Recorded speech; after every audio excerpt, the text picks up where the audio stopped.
Ya, oke. Assalamualaikum warahmatullahi wabarakatuh. Waalaikumsalam.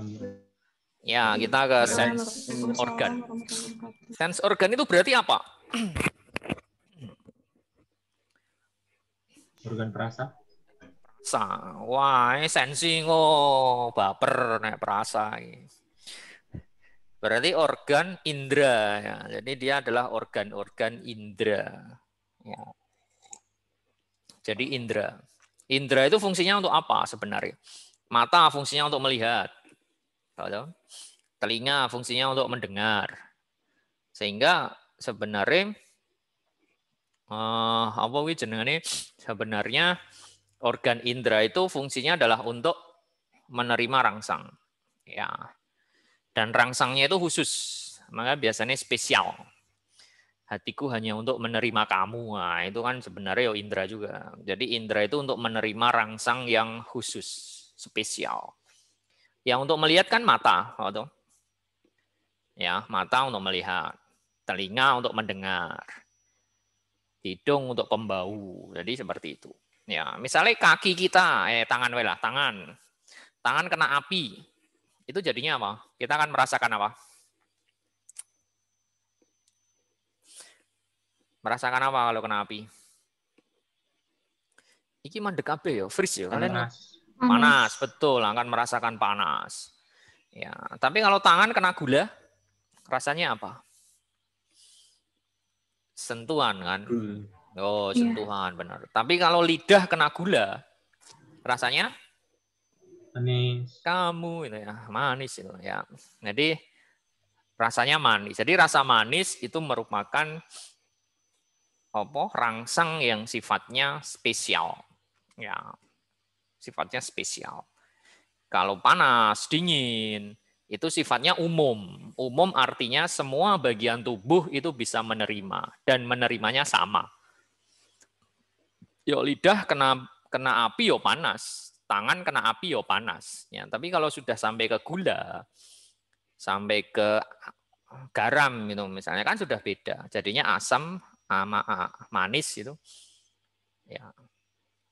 Jadi itu. Sehingga tubuh kita itu ada organ yang berfungsi untuk menerima rangsang-rangsang spesial khusus yang kita sebut sebagai organ indera. Ya, yang kita sebut sebagai organ indera. Jadi kalau kita lihat macam sensoris itu ya macam-macam rangsang itu ada yang kontak dengan permukaan tubuh, ada yang merupakan kejadian jauh. Yang kontak sentuhan, rabaan, tekanan, nyeri itu kan kontak. Oh, toh. Tetapi ada yang jauh, suara, cahaya, bau. Kita kan ya tidak kontak secara langsung. Kita bisa melihat orang yang 50 meter itu kan maksudnya tidak kontak secara langsung. Ya. Tapi kita bisa melihat karena ada reseptor-reseptor yang memang untuk menerima cahaya, yaitu retina di mata, bau, ya itu ada di hidung misalnya, suara itu ada di telinga. Jadi prinsipnya seperti itu. Nah, sensor itu bentuknya apa? Mungkin teman-teman butuh ya. Sekarang kan misalnya saya kemarin bikin manekin ya. Manekin ini biasanya alat uji coba medis. Alat uji coba medis itu biasanya dipakai oleh dokter atau calon dokter mahasiswa atau calon-calon residen ya, calon-calon dokter spesialis untuk ya menguji skill kemampuan. Jadi misalnya pada pemeriksaan dalam kita mau memeriksa prostat, ya prostat letaknya di dalam. Ya untuk memeriksa prostat maka kita akan sorry ya ini pemeriksaannya memang kita akan memasukkan jari ke anus ya sampai kita bisa meraba prostat. Karena pemeriksaannya memang dari posterior. Ketika teraba prostat itu kan letaknya jauh di dalam. Itu akan muncul apa jenengane lampu yang menyala atau suara. Nah, itu kan butuh misalnya teman-teman. Nanti arahnya ke sana. Jadi tubuh kita itu ada sensor. Ya, sensor itu akan ditangkap oleh reseptor. Sama, rabaan itu juga sensor ya, akan ditangkap oleh reseptor yang ada di dalam tubuh kita. Ya, jadi misalnya teman-teman nanti bisa nggak kayak alat sing untuk mengetahui atau mensense sesuatu, rabaan, suhu dan sebagainya. Ya, itu bisa.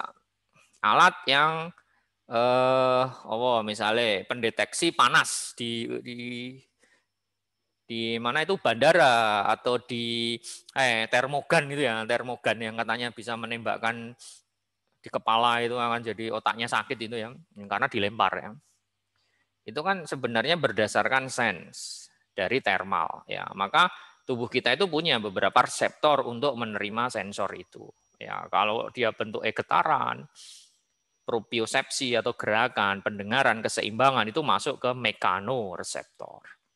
Ya, jadi perubahan mekanik itu akan ditangkap oleh reseptor itu dan akan diinterpretasikan oleh otak. Ya, otak itu akan bisa menginterpretasikan. Jadi mekanoreseptor itu bisa berasal dari luar atau berasal dari dalam. Ya, berasal dari dalam iso. Contohnya apa? Ketika vesika urinari penuh, ya, ketika vesika urinari penuh, maka ketika vesika urinari penuh, maka dia akan teregang. Ya, regangan itu mekanoreseptor. Ya, itu akan disense oleh otak. Ya. Oh, berarti kita ingin buang air kecil. Begitu juga ketika rektum itu penuh, maka dia akan teregang. Ya, disense oleh otak. Oh, kita ingin buang air besar. Tekanan darah juga sama seperti itu. Ya, tekanan darah juga sama. Yang kedua adalah termoreseptor. Ini suhu ceto namanya termo. Ya, termoreseptor itu untuk deteksi suhu. Itu biasanya terdapat di mana hipotalamus ya. Jadi hipotalamus otak kemarin itu adalah mengatur fungsi-fungsi kehidupan kita. Suhu itu diatur oleh hipotalamus. Oh, suhunya kurang dari 37,2 derajat ya. 36,5 ya. Biasanya 36,5 sampai 37,2 itu adalah rentang suhu normal. Kalau kurang, maka kita akan menggigil. Fungsi menggigil adalah menghasilkan panas. Nah, fungsinya itu. Nosi itu adalah nyeri. Ya, nosiseptor itu nyeri. Kalau kita digigit semut itu kan tahu ya, oh ini digigit semut atau kena silet. Ya, karena ikut cek dan recheck kan setajam silet. Atau apa? Tapi ada bedanya ya, Cah. Kalau misalnya organ dalam, usus, ya, usus misalnya. Dikatakan kalau usus kepotong itu kita tidak akan merasa. Ya, jadi kalau usus kita kepotong itu kita nggak akan merasa. Tahu-tahu kepotong gitu. Ya, jurusnya Kabuto di seri Naruto dia kan punya scalpel, dia bisa pakai tenaganya, cakranya itu untuk pakai kayak pemotong ya, pisau pemotong, pisau bedah ya untuk memotong organ-organ dalam dan memang tidak terasa. Ya, fotoreseptor ini untuk penglihatan, kemoreseptor ini kimiawi. Ya, hidung, bau itu sebenarnya kimiawi. Ya, misalnya ada temenmu yang bau karena nggak mandi gitu ya kan kita biasanya sensi banget, oh kamu nggak mandi kayak kambing, yang kasihan kan kambing dikira kayak temenmu ya kan kasihan dia. Jadi beberapa sensor itu kimiawi ya, contohnya bau, rasa itu juga kimiawi ya, misalnya asin itu karena ada NaCl misalnya, terus kimiawi di darah ini juga menimbulkan sensasi untuk kemoreseptor ya. Nanti dieling-eling ya yang masuk kemoreseptor itu apa, misalnya sensasi rasa di lidah dia masuk apa, kemoreseptor misalnya. Kalau getaran mekanik ya mekanoreseptor. Nah, maka organ indera pertama kita adalah kulit. Ya, kulit itu pria wanita ya, pria dikatakan lebih luas ya. Jadi tebal kira-kira 1,2, yang tertebal itu di telapak tangan itu sampai 6 mili. Ya, telapak tangan dan telapak kaki terutama. Telapak kaki itu bisa sampai 6 mili. Ya, yang fungsinya seperti ini. Dia terutama adalah yang akan kita bahas untuk sensasi.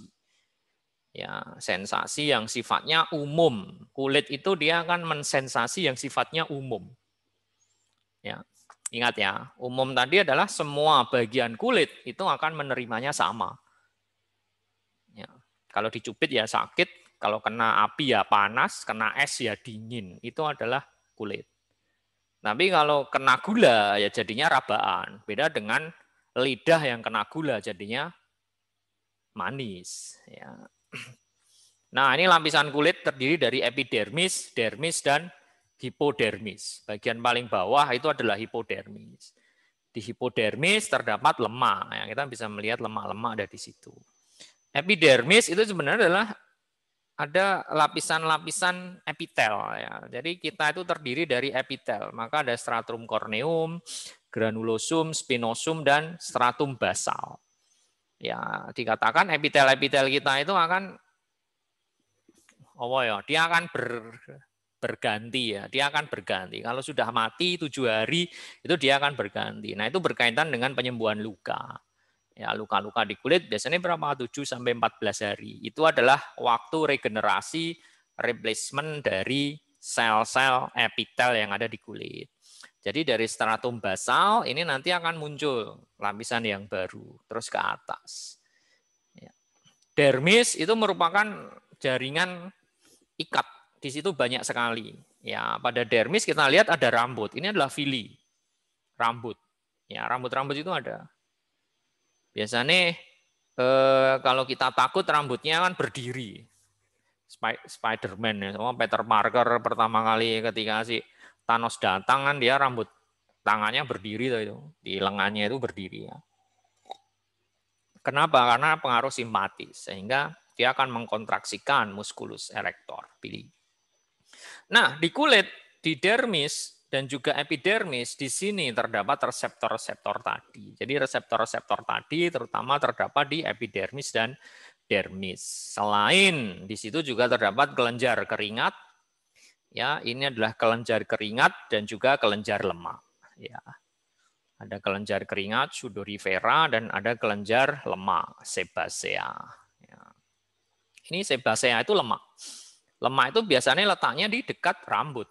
Ya, ini rambut di sekitarnya itu ada kelenjar lemak. Fungsinya adalah untuk lapisan lemak itu kan dia melindungi ya biar tidak terlalu kering misalnya. Ya lapisan keringat ya cedok. Kalau keringat ya untuk penguapan, pengeluaran cairan dan sebagainya. Oke, nah ini epidermis ya, dan di epidermis tidak ada pembuluh darah. Ya, normal 14 hari tadi, maka biasanya penyembuhan luka ayo 14 hari. Coba kamu luka di kulit itu. Biasanya 14 hari itu dia akan full sempurna perlukaannya itu. Dan di sini terdapat melanosit. Melanosit itu adalah pigmen, memberi warna coklat atau hitam. Ya, pada beberapa ras dia meningkat. Ya, ternyata melanosit itu kalian yang hitam itu, walaupun hitam tetap manis ya. Kita yang termasuk sawo bosok. Ya, warna kita itu sawo apa? Sawo matang ya. Sawo matang itu karena melanositnya lebih banyak daripada orang-orang yang ada di subtropis itu. Tropis itu kan sawo matang. Tapi di tengah kematangan sawo itu ternyata ada pelindung. Ya, jadi sinar matahari itu dia bisa merusak epitel-epitel yang ada di stratum yang ada di basal ya. Jadi kalau kita lihat di sini stratum basal ini. Stratum basal itu sel-sel epitelnya bisa berkembang biak. Masih bisa membelah diri di sana. Ya. Nah, di epidermis di sini, di lapisan spinosum dan juga granulosum ini terdapat melanosit. Melanosit itu fungsinya seperti payung. Dia seperti payung yang melindungi sel-sel basal itu dari sinar matahari. Agar tidak membelah atau tidak berubah gennya menjadi mutasi. Bisa mutasi. Ya, sinar ultraviolet yang terlalu tinggi ya. Aku nggak tahu ya, itu ultraviolet apa B atau B ya terutama atau apa aja. Aku lali terus terang. Itu bisa merubah genetik dari sel-sel basal. Ya, sehingga dengan adanya melanosit itu dia akan melindungi. Sehingga beberapa kanker kulit itu lebih banyak pada orang-orang yang tinggal di subtropis atau kulit putih. Itu resikonya seperti itu. Kenapa? Karena kita lebih banyak melanosit yang akan melindungi. Ya, ini rasalah kangelan. Nah, dermis tadi ya terdapat arteri, ya, vena, limfe, ya, indera, reseptor indera tadi terdapat di dermis, sudorifera, keringat, sebasea, villi ini adalah rambut dan berbagai macam jaringan serta sel. Nah, sel ini fungsinya juga untuk autoimun ya, untuk memberikan pertahanan. Ketika ada bakteri, maka sel-sel yang sel mas, makrofag, limfosit itu akan teraktivasi ya, untuk mengcounter infeksi. Nah, kalau kita lihat di sini, sebenarnya reseptor, ini misalnya ada bermacam-macam reseptor, itu akan dibawa oleh saraf dan akhirnya ke otak. Ya, jadi fungsi otak itu memang menginterpretasikan. Oh, ternyata aku sedang disentuh nih. Sentuhannya kurang ajar, itu udah tampol aja itu kan. Ya, karena ada fungsi emosi di situ. Ya, jadi kita itu bisa merasakan karena ini. Karena ada reseptor. Misalnya di sini ada free nerve ending. Ini untuk nyeri. Nyeri itu biasanya di permukaan kulit ya, langsung di permukaan epidermis yang paling luar itu sudah bisa menerima rangsang nyeri. Ya, atau jiwit semut aja kita sudah merasakan. Padahal cuma di permukaan. Ya. Nah, ini melanosit tadi ya, sel-selnya itu hitam tersebar itu. Ya. Nah, ini yang kita lihat di sini banyak sekali ya. Nah, ini bisa untuk nyeri, ya. Ini untuk panas, ya. Bentuknya koyong ini kiletak epidermis. Kalau yang ini untuk rabaan, yang ini untuk tekanan, ya, untuk dingin. Ya. Dingin itu lebih dalam. Jadi kadang kita lebih tahan dingin daripada tahan panas. Ya. Jadi kita bisa merasakan rabaan, tekanan, dingin, panas itu karena ada reseptor di kulit kita. Reseptor ini akan dibawa oleh saraf dan akhirnya akan masuk ke otak kita. Nah, sehingga kalau kita lihat di sini, misalnya ini kena api, maka nervus neuron sensoris ya itu akan membawa ke medula spinalis, sumsum tulang belakang dan akhirnya ke otak kita, ya naik ke otak. Ya, itu menyilang atau tidak menyilang sensasinya. Kalau tangan kita, tangan kiri yang kena, akan ke otak kiri atau otak kanan? Kiri. Kiri. Kalau tangan kiri yang akan ke otak kiri atau kanan? Kanan. Kanan ya. Jadi menyilang. Jadi sensasi yang ke otak itu menyilang. Dari kiri ke kanan, motor itu juga menyilang. Otak kanan untuk gerakan kiri, tangan kiri kita. Ya, jadi sensoris dan motoris itu semuanya menyilang. Nah, ini kan menyilang di medula spinalis. Ya, ini menyilang, seret itu. Sehingga kalau ada pasien stroke kok yang tidak bisa bergerak kanan, maka stroke-nya ada di sebelah kiri. Ya. Oke, dari kulit kita ke telinga. Telinga, mungkin teman-teman masih ingat ya, mulai dari SD, SMP, SMA. SD suka dolan, SMP sudah mengenal pacaran, SMA sudah mengenal aurat ya. Mahasiswa aku belum tahu, belum cari. Ya, itu telinga dibagi menjadi 3, luar, tengah, dalam. Ya, telinga bagian luar terdiri dari daun telinga. Ini adalah daun telinga dan liang telinga. Ya, jadi ini daun telinga dan liang telinga. Daun telinga itu sebenarnya apa? Sebenarnya adalah kartilago. Jadi daun telinga itu seperti hidung. Dia yang bikin mancung itu kan kartilago. Ya, coba daun telinga kita itu jadi tulang asli ya, bukan tulang rawan. Susah dijewer ya. Kan masih ingat ya, nek cilik nakal SD kan dijewer, sing jewer telingane. Coba itu tulang asli, susah nek jewer ya. Kiwar-kiwir gitu ya.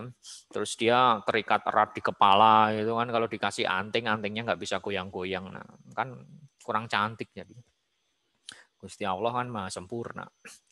Ya, jadi ini adalah kartilago. Jadi fungsi dari daun telinga adalah mengumpulkan gelombang suara. Jadi suara itu kan sebenarnya gelombang. Aku lali 20 sampai 20 ribu hertz ya yang bisa kita terima. Ya, gelombang suaranya terus nanti akan diantarkan ke liang telinga. Ya, ini akan diantarkan ke liang telinga. Sebenarnya di liang telinga ini dilapisi oleh kulit. Ya, ini masih dilapisi oleh kulit dan di sini juga terdapat rambut-rambut. Ya, dan di sini ada glandula serumen ya, namanya seruminosa atau wax. Wax itu lilin. Ini akan melapisi lilin sehingga kalau ada ada lapisan lilin katakanlah. Sehingga kalau ada kotoran dia akan terperangkap di sini dan akan dilapisi oleh lilin. Sehingga jadinya serumen ya. Serumen itu kotoran telinga. Ya, walaupun namanya serumen itu adalah kotoran telinga. Maka kita sering membersihkan serumen itu kan membersihkan kotoran telinga yang ada di sini. Dan iki sebenarnya tidak lurus. Ya, jadi liang telinga atau meatus acousticus externus itu sebenarnya dia agak berkelok. Ya, bentuknya seperti huruf S.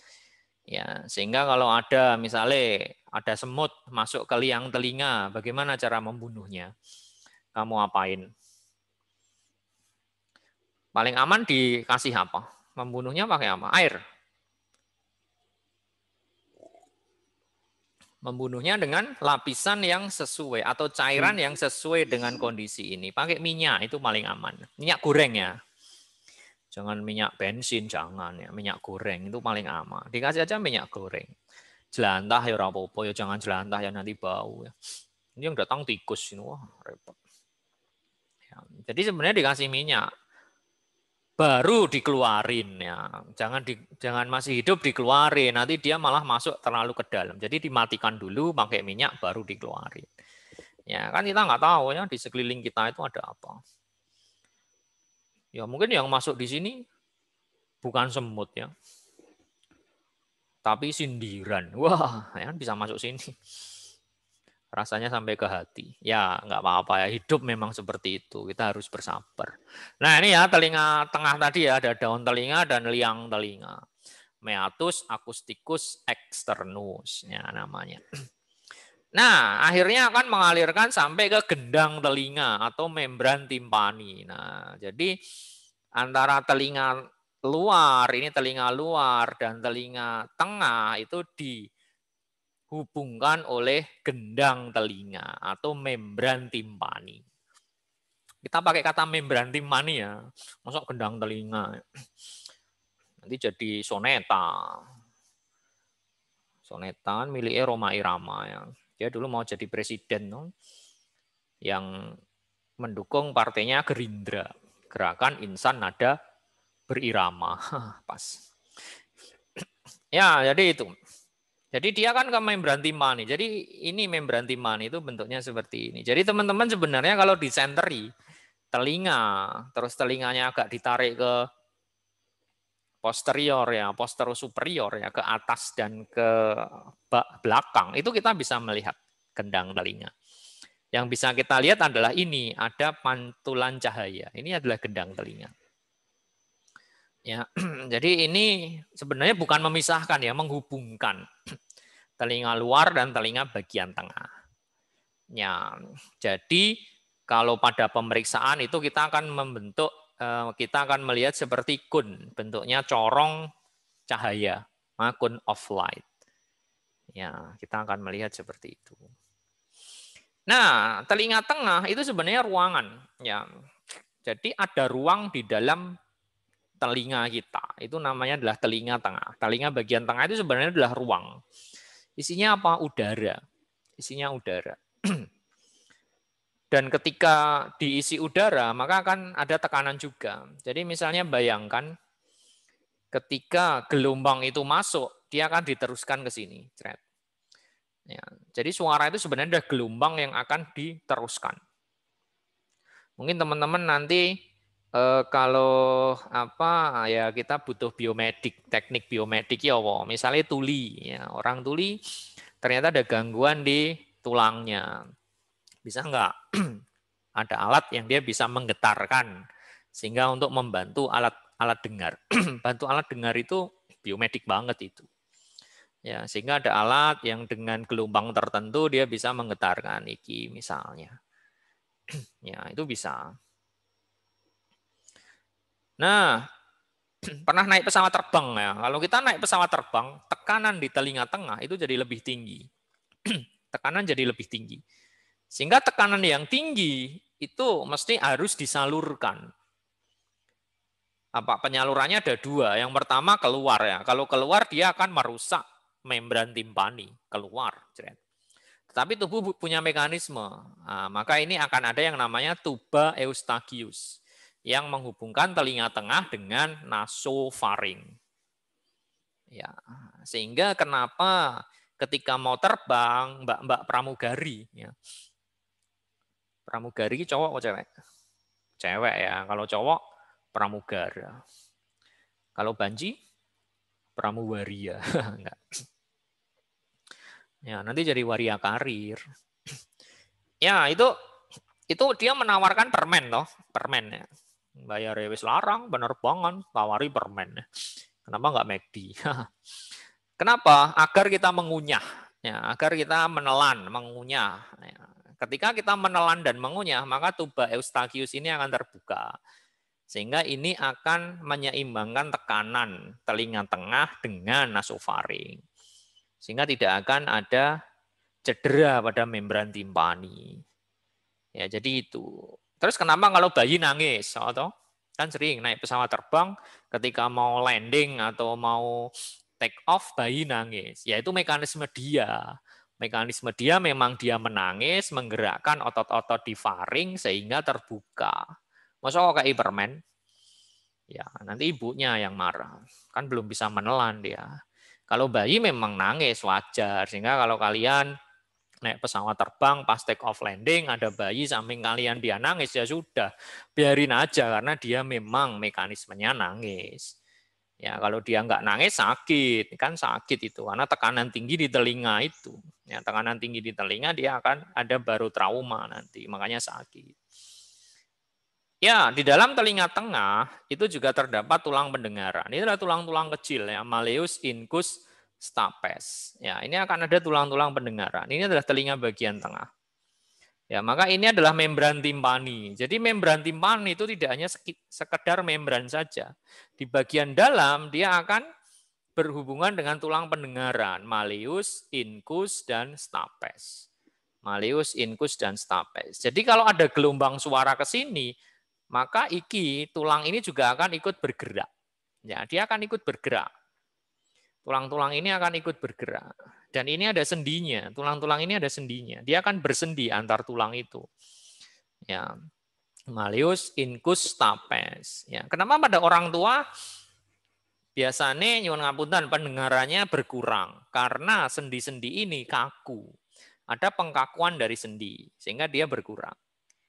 Ya, sehingga mungkin teman-teman bisa membantu pakai alat. Orang tua ada alat bantu dengar kan dia untuk prinsipnya apa kalau seperti itu meningkatkan gelombang ya. Bisa sehingga ininya bisa berfungsi dengan baik ya. Sensitivitasnya akan lebih meningkat. Nah, apa jadinya kalau kita pernah ya mendengarkan suara yang keras banget ya. Kalau kita mendengarkan suara yang keras banget maka tulang-tulang ini juga akan saling merapat ya, sehingga akan ada peredamnya. Dia akan meredam juga suara yang terlalu keras. Gelombang yang terlalu keras akan diredam juga. Ya, karena di sini ada otot-otot yang akan bekerja untuk mengkontraksikan ya. Sehingga yang malleus ini akan tertarik ke dalam, stapes akan tertarik keluar untuk meredam suara yang terlalu keras. Nah, nanti stapes ini dia akan berhubungan dengan yang kita sebut dengan fenestra ovale pada telinga bagian dalam. Nah, ini tadi ya vibrasi ditransmisikan malleus incus stapes sampai ke telinga bagian dalam. Kalau telinga bagian tengah luar itu berhubungan dengan udara, maka telinga bagian dalam ini isinya adalah cairan yang kita sebut sebagai perilimfe dan endolimfe. Jadi ada perilimfe dan endolimfe. Reseptor pendengaran itu terdapat di dalam telinga bagian dalam. Ya, jadi reseptor pendengaran itu berupa sel-sel rambut. Gelombang itu akan diteruskan dan membengkokkan sel-sel rambut. Nah, ini ada membran timpani luas, stapes sempit ya, maka akan ada peningkatan vibrasi 17 kali. Nah, ini. Nah, maka dia akan sampai ke telinga bagian dalam. Ini adalah telinga bagian dalam. Tersusun oleh dua struktur, kanalis semisirkularis karena bentuknya separuh lingkaran, ada yang vertikal, ada yang horizontal, dan ada yang anteroposterior ya. Yang vertikal 2, 1 ke anteroposterior, satunya ke lateral medial ya. Terus ini fenestra ovale dan juga terdiri dari rumah siput atau koklea. Koklea itu adalah siput ya, maka bentuknya koyo rumah siput. Ya, di sini nanti akan diteruskan gelombang suara itu akan diteruskan, seret gitu. Ya, dan kalau kita lihat di sini pada skala media ini ada sel-sel rambut. Nah, sehingga menggetarkan sel-sel rambut akhirnya akan menghasilkan sensor. Nah, sehingga kalau kita lihat dari gelombang apa ini gendang telinga ya, membran timpani, tulang pendengaran, malleus incustapes akan menggetarkan cairan. Cairan yang bergetar ini akan membengkokkan sel-sel rambut yang ada di koklea ya. Jadi koklea itu adalah rumah siput. Ya. Nah, telinga bagian dalam selain untuk apa jenengane pendengaran juga untuk keseimbangan. Ya. Jadi reseptornya itu berupa sel-sel rambut tadi ya, yang bengkok. Nah, ini kita bisa mendengar itu karena sel-sel rambutnya itu bengkok. Yang membengkokkan ini adalah cairan endolimfe yang ada di situ. Ini akan diteruskan saraf sampai ke otak. Nah, ini. Nah, seret. Bentuknya kan kayak rumah siput, maka bentuknya kayak ini. Ini akan menggetarkan sel-sel rambut dan akhirnya akan dibawa ke saraf ya, sampai ke otak. Kemarin ingat ya, di otak itu ada pusat pendengaran. Ya, jadi area pendengaran di otak itu ada ya, namanya area pendengaran. Ya, area pendengaran. Kita bisa mendengar, setelah itu kita bisa mempersepsikan apa yang kita dengar. Biasa kita sebut sebagai area bahasa. Jadi area bahasa itu sebenarnya adalah area persepsi apa yang kita dengar dan apa yang akan kita omongkan. Maka ada area bahasa sensoris dan ada area bahasa motoris. Ya, area bahasa sensoris kita bisa tahu orang ngomong apa. Kalau kita akan balas area bahasa motoris. Ya, otak itu kan biasanya ada yang aktif sisi kiri dan sisi kanan. Ya, kalau area bahasa yang aktif kiri atau kanan sebagian besar. Kiri atau kanan?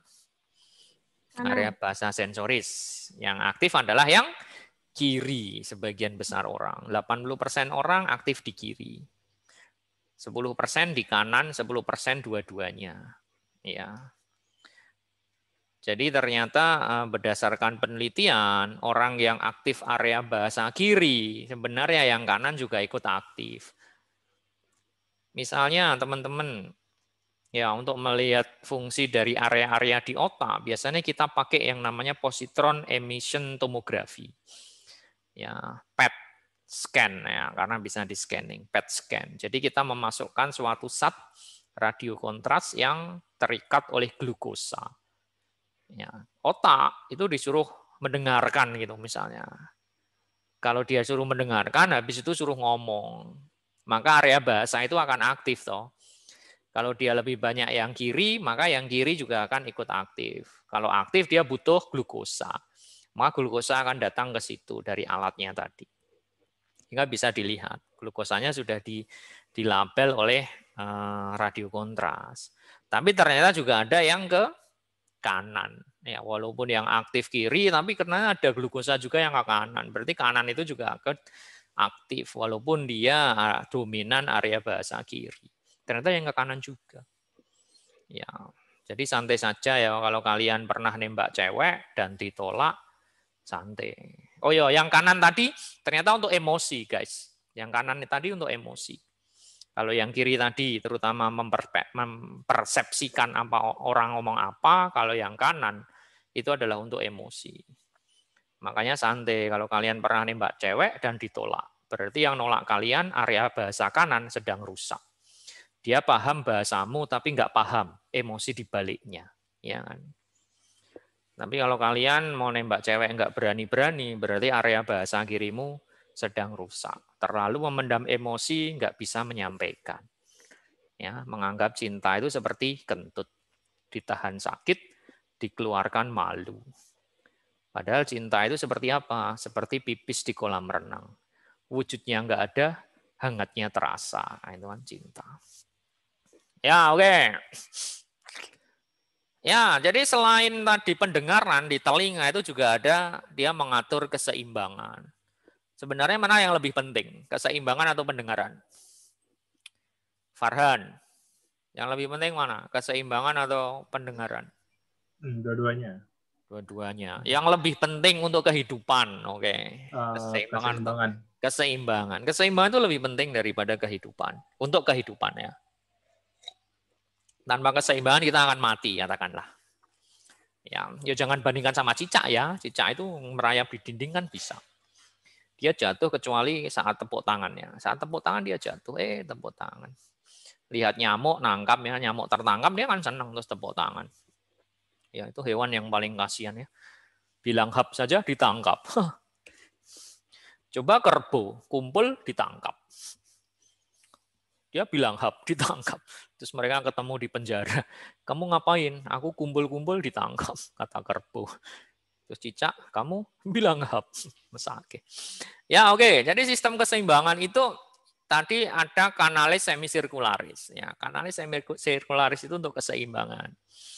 Ya, tetapi ada beberapa sistem juga yang mempengaruhi keseimbangan. Yang pertama adalah mata, terus sensor tubuh, propriosepsi.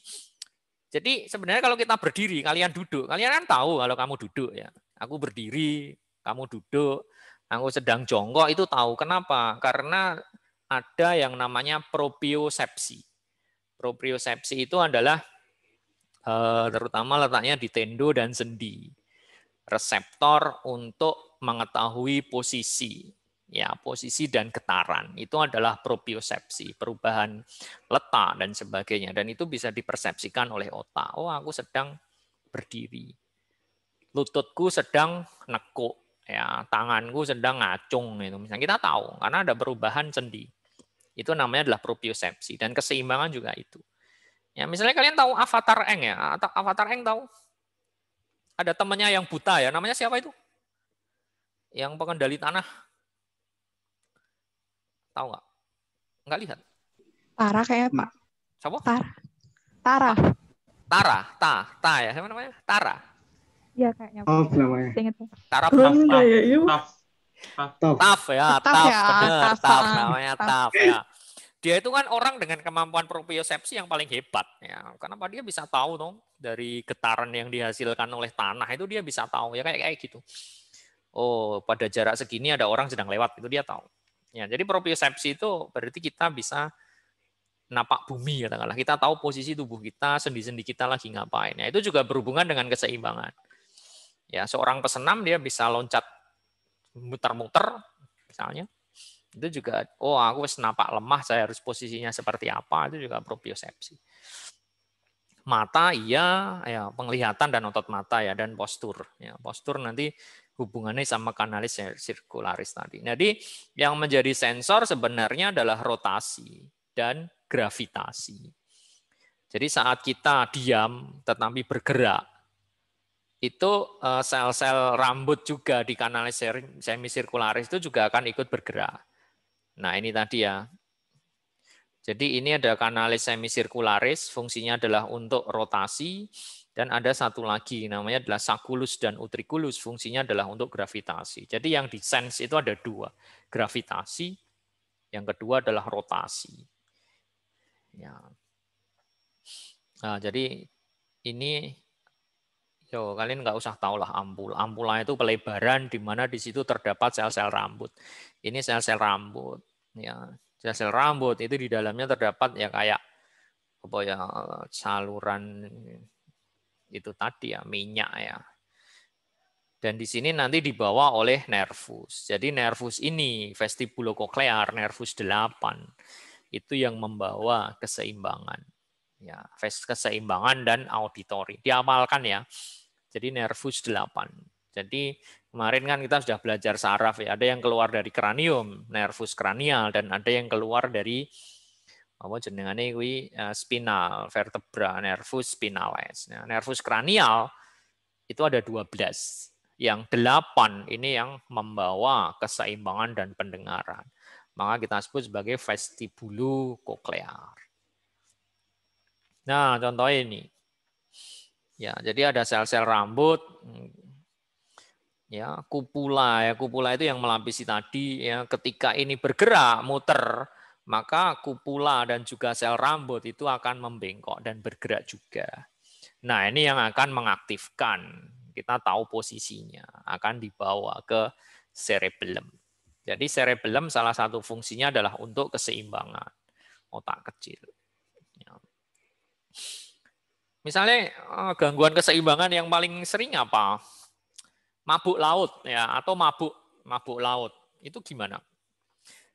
Kalau mabuk itu apa? Jadi kita dan lingkungan itu persepsi kita diam, tapi sebenarnya kita bergerak.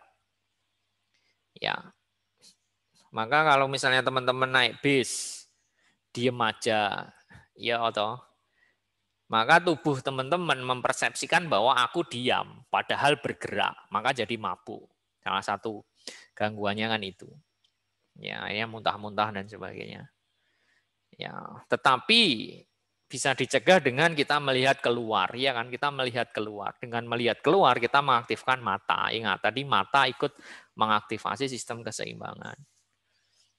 Ya, sehingga persepsi kita juga akan bergerak. Jadi kalau keadaan kita bergerak dan persepsi kita juga bergerak itu match, tidak akan terjadi mabuk misalnya. Tapi kalau tidak kedua-duanya duanya tadi tidak match, kita mempersepsikan diam saja padahal bergerak jadinya mabuk. Contohnya seperti itu. Ya, kita ke mata ya. Jadi mata itu letaknya di mana? Di orbita ya. Jadi orbita itu iki apa jenengan iki ruang bola mata itu kita sebut sebagai orbita, dan mata fungsinya adalah untuk melihat. Untuk bisa melihat sensasinya itu adalah berupa cahaya. Maka cahaya itu akan sampai ke dalam satu lapisan yang kita sebut sebagai retina yang warnanya kuning. Ya, yang warnanya kuning. Kalau cahaya sampai ke retina, terutama di fovea, di titik apa itu ya? Ini diskus ya, ini bintik kuningnya yang paling tajam itu fovea centralis, maka kita bisa melihat yang paling fokus katakanlah. Ya, oke. Di sini ada berapa lapisan bola mata? Ini bola mata kita. Ya, kalau kita lihat lapisannya ada 3, yang warnanya abu-abu, merah dan kuning. Yang abu-abu itu lapisan yang paling luar yang kita sebut sebagai sklera, warnanya putih, ya kan? Yang warnanya putih gitu. Terus di bagian depan nanti akan berlanjut menjadi struktur yang transparan yang kita sebut sebagai kornea. Kornea ini transparan. Ya. Jadi sebenarnya mata yang terlihat itu cuman 1/5, ya, 1/4 sampai 1/5, 1/5 sampai 1/4. Jadi bola matanya itu di dalam orbita. Jadi kita kan paling kelihatan cuman segini. Ya, paling cuman segini. Yang kelihatan paling kornea dengan beberapa sklera. Ya, sklera itu yang warnanya putih, itu sklera. Kornea itu yang warnanya bening, transparan. Di dalamnya lapisan yang fibrus, yaitu fibrus, itu terdapat lapisan yang warnanya merah. Kenapa merah? Karena banyak pembuluh darah. Maka kita sebut sebagai uvea. Ya, yang kedua itu vaskular, warnanya merah. Maka di situ banyak pembuluh darah. Di situ terdapat koroid, iris, dan korpus silier. Jadi kalau kita lihat ini adalah lensa, ya maka ini adalah korpus silier, ini adalah iris. Jadi dari korpus silier ada iris. Iris itu bisa berwarna, yang membuat warna itu adalah iris. Kalau kita warnanya ya sawo matang ini mentok ya, warnanya kayak ngono kuwi. Kan ono sing ijo. Oh, ada yang berbeda-beda itu ada ya, irisnya berbeda-beda itu ada. Yang merah, yang kanan hijau, yang kiri biru gitu ya. Mistik ya, mistik itu macam-macam ya. Itu bisa. Maka yang memberi warna mata itu ya iris ini. Ya, ruangan di antara iris ini kita sebut sebagai pupil. Nah, ini adalah pupil, ini adalah lensa. Jadi lensa itu sebenarnya digantung oleh suatu ligamen, ya serabut Ionula ini atau ligamentum suspensorium lentis ke corpus ciliar. Jadi corpus ciliar fungsinya adalah untuk menggantung lensa. Ya, lensa akan digantung di situ. Ya. Sehingga dari kornea ke lensa, ini ruangan ini kita sebut sebagai aqueous humor, ya. Kamera okuli, nanti ada anterior dan posterior. Sedangkan yang ini kita sebut sebagai vitreous humor. Ya, kalau ini isinya adalah semacam gel like, cairan yang bentuknya kayak gel. Kalau yang iki cairan memang. Ya.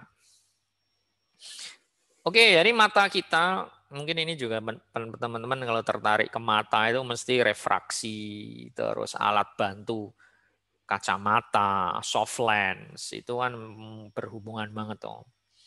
Ya, jadi cahaya itu akan direfraksikan ya dan difokuskan oleh lensa akhirnya sampai ke retina. Fokusnya prinsipnya kan seperti itu sehingga kita bisa melihat. Untuk bisa merefleksikan ada media refraksi, kornea, aqueous humor, lensa dan vitreous, corpus vitreal.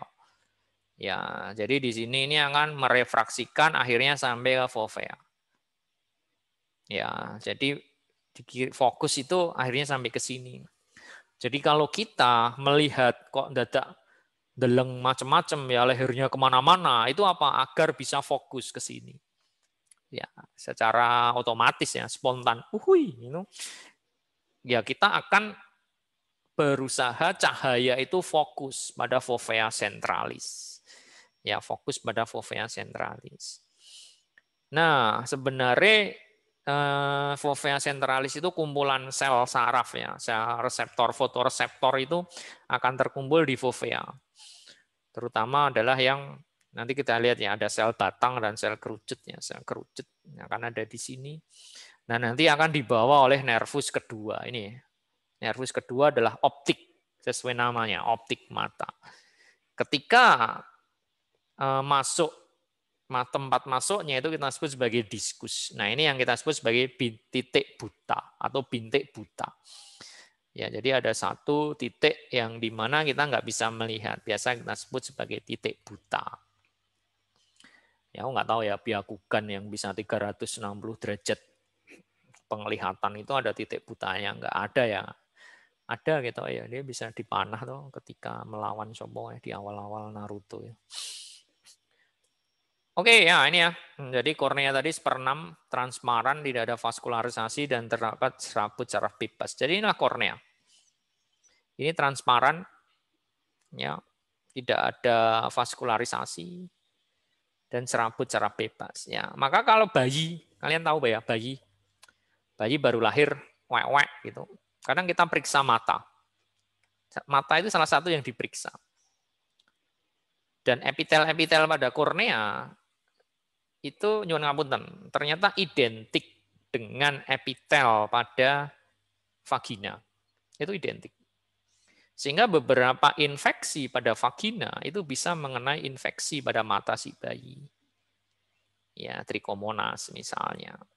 Ada beberapa infeksi mata itu ditularkan saat persalinan, itu terjadi. Nah, itu maka kita jangan main-main sama ibu. Kenapa? Mata kita aja sama dengan struktur yang bagian dalam itu. Dengan jalan lahir kita. Dan terdapat serabut saraf bebas. Ya kan? Di situ sakit no? Kalau dicolok mripate ya loro. No? Edan mau loro lah. Ya. Nah, sklera itu yang warnanya putih ya. Ini sklera. 5/6, warnanya putih dan ditutupi oleh konjungtiva. Konjungtiva itu sebenarnya pelapis ya. Jadi ini sebenarnya masih dilapisi oleh konjungtiva. Sehingga kalau teman-teman matanya merah, yang merah itu adalah konjungtiva. Maka kita sebut sebagai konjungtivitis, radang pada konjungtiva. Koroid yang letaknya di tengah tadi ini sebenarnya adalah organ untuk vaskularisasi, banyak terdapat arteri di situ, dan juga untuk menghasilkan aqueous ya, corpus ciliar itu dia menghasilkan cairan dan tempat lensa untuk menfiksasi lensa. Oke, iris. Iris tadi mana? Nah, ini adalah iris. Nih, iris. Ini iris. Jadi salah satu fungsi iris adalah untuk apa? Mengatur banyaknya cahaya yang ke mata. Itu adalah salah satu fungsi iris. Maka iris akan dilengkapi oleh otot yang kita sebut sebagai sphincter pupil dan dilator pupil. Pupil adalah ini. Ya, pupil di antara iris. Apa wi yang kalau kita lihat lensa itu di depan ya wi.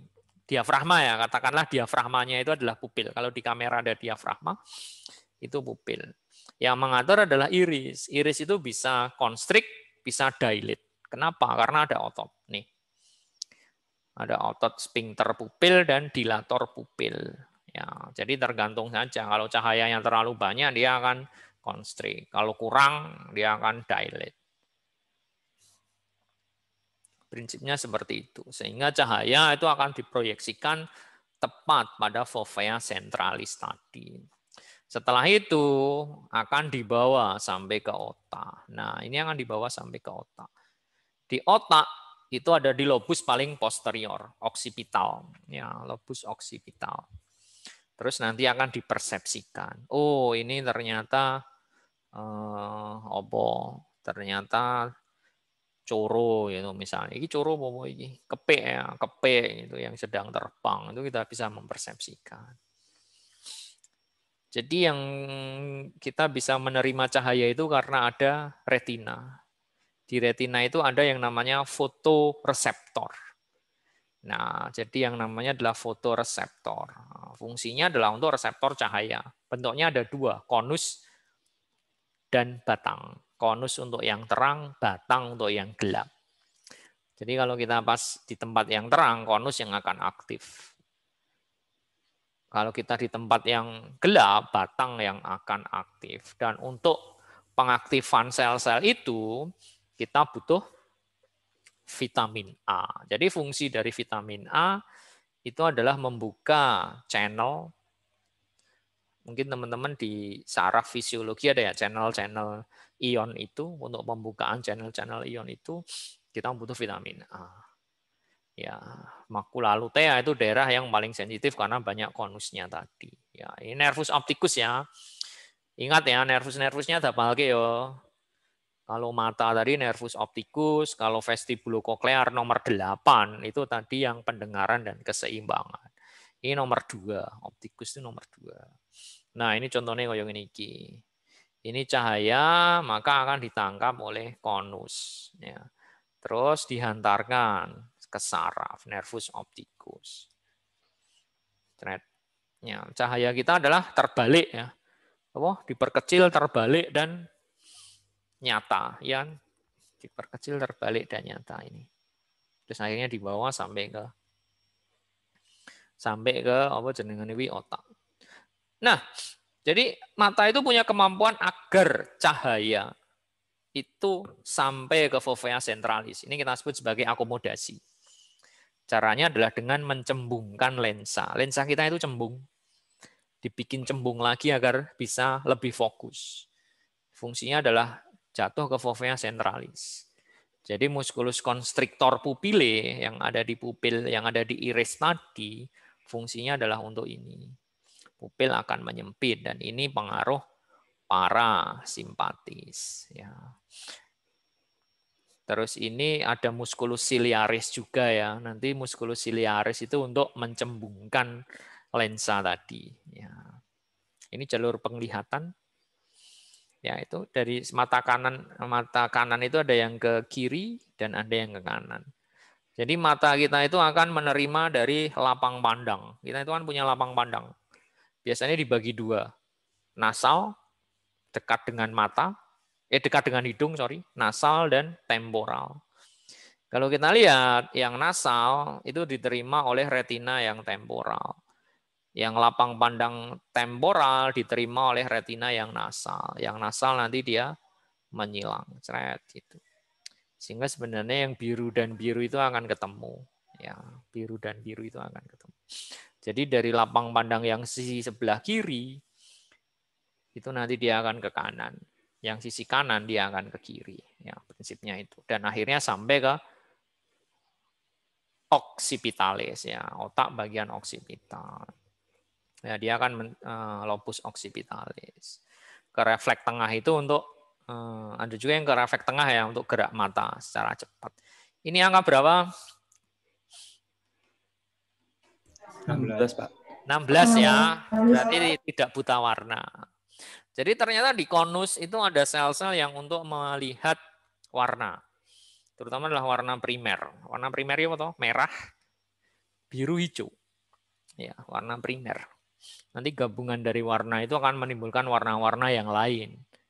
Ya, sehingga sebenarnya warna itu adalah gabungan dari 3 warna primer itu. Ya. Air mata itu, kelenjar air mata itu letaknya di orbita bagian pinggir dan atas. Ya, sehingga ini untuk mata untuk menangis. Airnya akan dibawa ke hidung. Ya. Lewat saluran air mata. Jadi kalau ada yang bilang cinta itu dari mata turun ke hati, ya mungkin benar.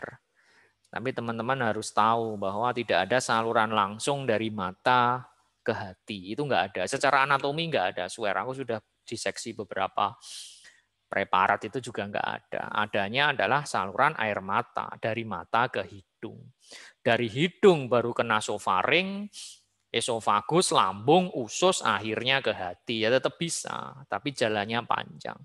Jadi kalau kalian sedang mencari cinta, sabar. Memang jalan panjang harus lewat usus dan kadang membawa air mata. Itu ya. Oke, ya dari mata turun ke lidah. Ya, lidah itu ya fungsinya untuk mengecap. Nih, sebenarnya yang membuat kita bisa mengecap itu adalah adanya reseptor pengecapan di sini. Ya, ini reseptor-reseptor pengecapan. Ada yang untuk pahit, ada yang untuk manis, asin, asem ya. Dulu katanya kalau yang posterior itu untuk yang pahit. Kalau anterior di sini untuk yang manis ya. Yang pinggir untuk yang asin atau asem ya. Tapi itu sekarang sudah tidak berlaku. Jadi semuanya itu bisa, semuanya bisa. Masuk pahit ngono dadak di ke posterior itu kan wah yo malah muntah nanti. Jadi semuanya bisa. Ya, jadi santai saja ya. Ingat hati-hati kalau ada yang bilang kamu kok manis, itu hati-hati. Dia mungkin tidak sedang melihatmu, tapi dia sedang menjilatmu. Ya, makanya harus hati-hati. Karena kalau melihat kan pakai mata, ini menjilat. Kamu kok manis? Yang jomblo juga hati-hati ya, kadang reseptor rasa itu mati. Swear pada pasien-pasien mahasiswa jomblo reseptor rasa itu banyak yang mati. Apoptosis. Ternyata bukan untuk rasa manis, asin, tapi rasa sayang. Rasa sayang. Nah yang pahit itu kadang malah membesar. Mesake. Sing pahit membesar, sing sayang entek. Ya itu jomblo, nggak apa-apa. Nah, ini biasanya dibawa oleh nervus banyak ya. Ini nervus 7, nervus 9, nervus 10 itu membawa rasa. Ya, fasial, glosofaring ya. Oke, kita terakhir ya. Ke hidung itu biasa kita sebut sebagai penghidu. Ya, pembauan atau penciuman. Bukan ya, sebenarnya bahasanya itu adalah penghidu. Ya, penciuman mah ya nggak pakai hidung ya, kurang romantis lah. Astagfirullahaladzim ya. Nah, ini dibawa oleh nervus 1, ya, nervus ophthalmicus. Dibawa oleh nervus ophthalmicus 1. Nah, kalau kita lihat hidung, yang kemarin kita sudah bicarakan respirasi, bagian posterior, bagian hidung inferior, 3/4 sampai 4/5 ya. Itu sebenarnya adalah untuk respirasi, udara akan masuk ke sana. Tapi udara yang masuk itu juga akan sampai ke bagian atas. Ya, bagian atas ini untuk olfaksi. Olfaksi itu penghidu. Ya, maka akan dibawa di situ ada sel-sel kecil-kecil ya, yang dia akan menembus otak, dia akan menembus basis otak. Ya, basis krani, sorry. Dia akan menembus bagian dasar dari kranium dan akhirnya akan sampai ke hidung, urung ke hidung bagian atas. Maka di sini terdapat reseptor untuk pembauan. Reseptor ini terus akan dibawa ke otak. Ya, ternyata dia terhubung oleh amigdala. Ya, pernah dengar amigdala? Amigdala ini adalah pusat emosi. Jadi pembauan itu sangat erat hubungannya sama emosi. Oh, makanya ono iklan Axe itu kan bau dengan emosi, dibikin kayak gitu, feromon ya bagaimanapun itu ada. Karena di sini kalian kan sangat sensi toh, ada teman kalian yang belum mandi bau kayak kambing itu kan mesti dibilang, kamu kok bau kayak kambing. Ya. Jadi ini adalah pusat emosi amigdala. Kalian pernah dengar ya cerita so, Pak Jokowi ketika dia tanya ke seorang anak SD, ayo sebutkan nama-nama ikan. Kan dia salah jawab tuh. Jawabnya adalah nama burung. Padahal itu kan gampang. Jawabnya nama burung itu. Itu mekanisme apa kayak gitu? Atau kalian pernah belajar akhirnya sampai ke kampus ketemu dosen yang galak misalnya. Sampai belajarnya rontok kabeh ke lantai. Itu tulisannya lantai rontok kabeh. Kalian lupa segalanya. Itu mekanisme apa? Jadi ada satu istilah namanya emosi membajak memori. Itu memang ada. Jadi amigdala ini adalah pusat emosi. Ya, ketika dalam keadaan tertekan dan sebagainya, maka ini tiba-tiba akan menginterupsi, dia akan mengganggu jalur memori sehingga lupa, akhirnya lupa atau salah. Kalau ditanya nama ikan, jawabnya nama burung misalnya. Coba Pak Jokowi receh ya. Ayo ikan apa yang diam saja gitu. Ikan paus gitu. Karena di paus kan dia diam saja. Pertanyaannya jadi itu ya. Tapi di antara bagian otak amigdala ini termasuk bagian yang pertama kali matur. Dia pertama kali matur ya. Matur itu dewasa. Jadi otak itu kan berkembang. Tidak kok terus otak kita bayi lahir dewasa itu enggak. Dia berkembang. Yang perkembangan pertama kali itu adalah emosi. Sehingga kenapa bayi itu sudah bisa emosinya sudah sangat berkembang. Dia tahu, maka suasana-suasana yang baik, yang bagus, itu akan membentuk perkembangan mental juga. Karena apa? Emosi ini yang pertama kali berkembang. Nah, contohnya kayak ini. Ya, maka ini akan dilapisi oleh cairan, serus. Itu akan ada cairan. Sehingga sebenarnya bau itu adalah kimiawi. Bau itu adalah kimiawi. Seperti rasa, pencecap tadi juga kimiawi. H2S, itu kan bau yang keluar dari kalau kita nyon ngamunten ya kentut ya itu kan memang berbau karena ada H2S akhirnya sampai ke sini atau bau aroma micin itu kan enak banget itu juga bau glutamat ya glutamat sampai sini akhirnya akan dibawa sampai ke otak itu tadi. Nah ini jalurnya amigdala itu salah satu. Ya, akhirnya sampai akan disimpan. Ya, ini termasuk jalur yang berkembang juga di hewan-hewan tingkat rendah. Nah ini kalau kita misalnya ada satu makanan yang enak, maka dia akan masuk ke pembauan, ke otak, lidah juga sama. Ya, ini yang bikin yang teraktivasi banyak mata, enak itu. Makanya iklan itu sebaiknya menarik, rasanya memang enak. Ya baunya seru gitu itu kan baru jos tenan ya enak banget tuh jadi lapar ya pas ini makan siang. Oke ternyata udah selesai, ada pertanyaan silakan.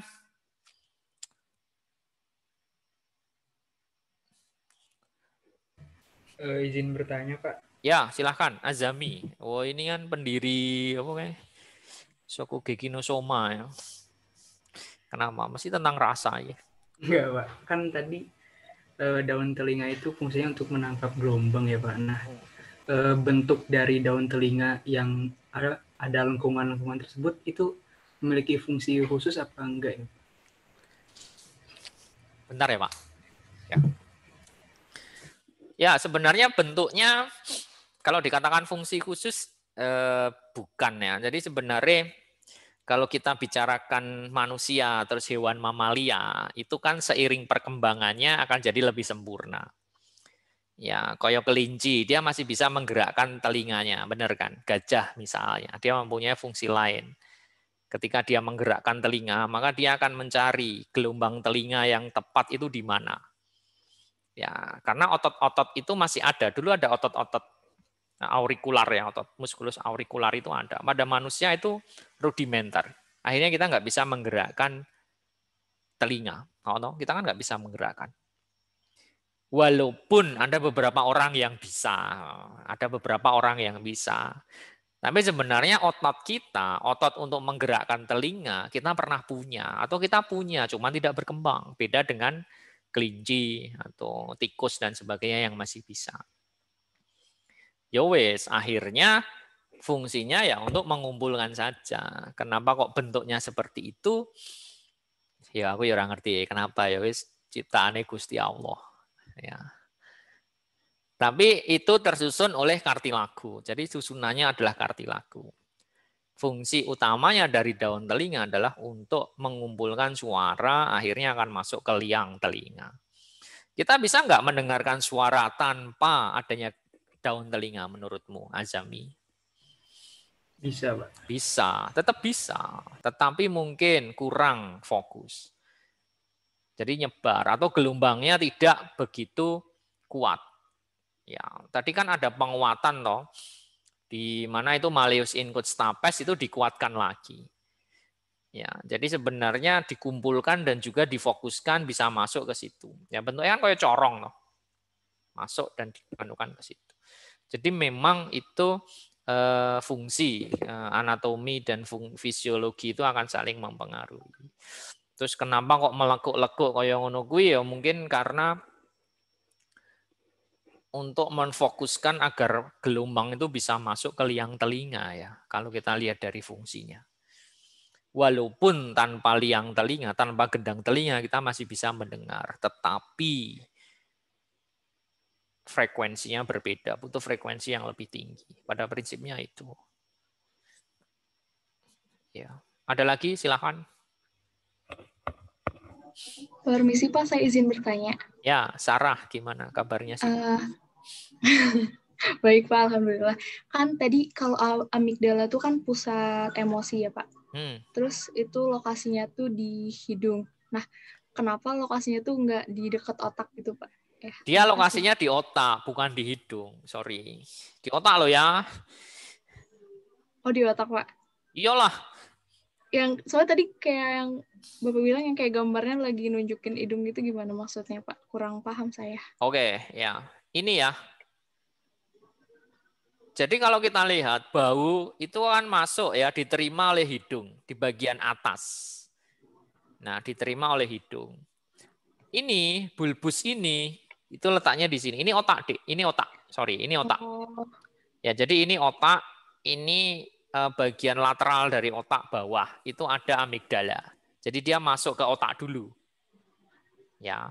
Memang letaknya dekat, otak dan hidung itu sebenarnya letaknya dekat. Sehingga kalau ada operasi di bagian otak bagian bawah, itu operasinya dari hidung. Ya, di bagian ini operasinya dari hidung. Kenapa? Karena dekat. Ya. Sret wis kono wis otak, ini sudah otak di sini. Ya, sehingga kalau kita lihat ini, nah ini ada tulang kan, ini ada tulang kranium. Ini sel-selnya ini akan menembus tulang dan akhirnya di bawah. Nah, dari nervus olfactoris ini nanti yang akan sampai ke amigdala yang warnanya ungu ini di otak dia. Jadi kalau ini otak maka hidung di sini. Ya, hidung akan ada di sini, Dek. Ini hidung sehingga dia akan ke sana. Ya, paham ya? Jadi Ya, bukan di hidung ya, bukan. Tapi dia memang di otak. Memang tapi langsung itu jalur langsung. Sehingga bau itu memang kaitannya dengan emosi, apalagi di hewan-hewan tingkat rendah ya. Sebenarnya kan kalau di teori otak itu ada filogenetik ya. Kita itu fungsinya itu terkait juga dengan hewan-hewan tingkat rendah. Mungkin mereka lebih sensitif lagi hidungnya. Tikus, ular, dan sebagainya itu kan lebih sensitif. Pembauannya itu kan dia lebih sensitif daripada kita. Ya. Oke, ada lagi? Silakan. Misi Pak mau bertanya. Ya. Itu kalau reseptor misalnya itu reseptor bau itu mengambil sebuah kayak mencium sebuah bau itu kenapa bisa kadang-kadang kayak teringat sama suatu kenangan atau gitu Pak? Seru. Curhat. Curcol ya. Kenapa? Ya sebenarnya ini dari sini itu akan masuk ya. Ini akan masuk menjadi memori. Ya, dia akan masuk ke memori. Jadi kalau kita lihat di sini ada yang namanya hipokampus nih. Ini hipokampus. Ya, hipokampus fungsinya adalah untuk mengakses atau memproses memori. Jadi sebenarnya semua rangsangan itu juga akan masuk ke hipokampus.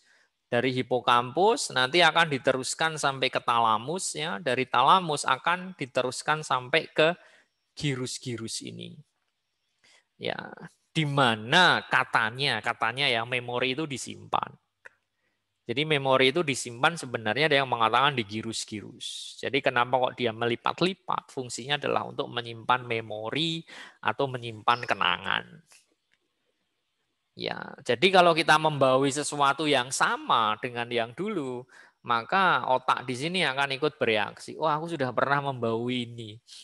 Momennya adalah ketika si dia pakai parfum ini. Kan khas ya, kadang ada khas banget toh. Ya. Kalau Dava gitu, parfumnya adalah Axe gitu ya. Kalau Azami, parfumnya bau kencur, bukan, bau melati gitu kan khas ya, kan banyak. Itu karena apa? Akan merangsang memori. Ini juga berkaitan dengan teori belajar, Cah. Jadi kalau saya sering menggambarkan, kalau kita belajar, kita akan menyimpan berbagai macam informasi di dalam otak. Dan paling bagus kita menyimpan, katakanlah otak itu adalah gudang, kita akan menyimpan dan menata. Ya, menata itu butuh waktu. Sehingga ketika kita belajar yang teratur, lama, itu kita bisa menata lebih baik. Sehingga ketika ditanya, kita punya buku yang untuk mengatur itu lebih enak. Oh ini, informasi ini tak simpen di situ. Informasi A tak simpen di tempat nomor 1, B di tempat nomor 3. Karena apa? Karena kita bisa menata. Jadi kenapa kita belajar itu pelan-pelan, sedikit demi sedikit, apa? Karena kita bisa menata. Coba kalau kita belajar 1 hari, langsung jadi. Apa? Kita nggak bisa menata, semuanya kan langsung masuk gudang, gitu. Akhirnya ketika ditanya, kita bingung. Iki nang ndi yo informasi iki yo toh. Ini di mana gitu ya, sambil kayak Ayu Ting Ting itu. Salah alamat ya. Bahkan mungkin alamatnya palsu. Ya, jadi itu pentingnya memori di situ. Jadi memang semuanya itu akan termemori oleh kita. Nah, fungsi hipokampus ini adalah mengubah memori jangka pendek menjadi memori jangka panjang. Dan memori jangka panjang itu akan disimpan di lipatan-lipatan girus. Iya, sebenarnya itu masih banyak juga pertanyaan disimpan di mana, tapi sebagian besar ngomong disimpan di lipatan-lipatan girus dan lipatan-lipatan otak. Ya, sehingga ono film toh apa judulnya kayak sing emosi-emosi ya lo, aku lali. Itu kan dia menggambarkan yo ikatan memori itu hilang toh, runtuh wopo. Nah, itu bagus tuh untuk lihat aja. Aku lali judulnya apa. Kalau yang hubungannya karo memori, filmnya Drew Barrymore dan Adam Sandler. 50 First Date, ya pernah dengar? Pernah, 50 First Date, ya tahun 90-an itu ya, Drew Barrymore sama Adam Sandler. Jadi ada seorang wanita yang dia hipokampusnya rusak karena kecelakaan. Maka dia tidak bisa mengubah memori jangka pendek menjadi memori jangka panjang. Aku kenalan karo cewek, besoknya ceweknya lupa sama aku, kan ya itu nggak mungkin ya. Atau bahkan di kasus real itu ada salah seorang pasien, dia lobus temporalisnya yang ada hipokampusnya itu diambil, sudah dihilangkan. Jadi ketika dokter itu masuk ke tempat dia, ngobrol biasa, namanya dokter X gitu. Dokter X keluar, beberapa menit kemudian dia udah lupa sama si dokter X itu tadi. Ya, begitu seterusnya. Tetapi dia masih ingat dia tinggal di mana, dulu sukanya apa, ya, makanan favorit apa, dia masih ingat. Berarti kan setelah kecelakaan itu dia nggak bisa mememori lagi, memproses memori. Tapi sebelumnya dia masih ingat, berarti retensi memori yang dulu-dulu itu masih disimpan kan, masih diingat. Ya. Ada lagi? Silahkan.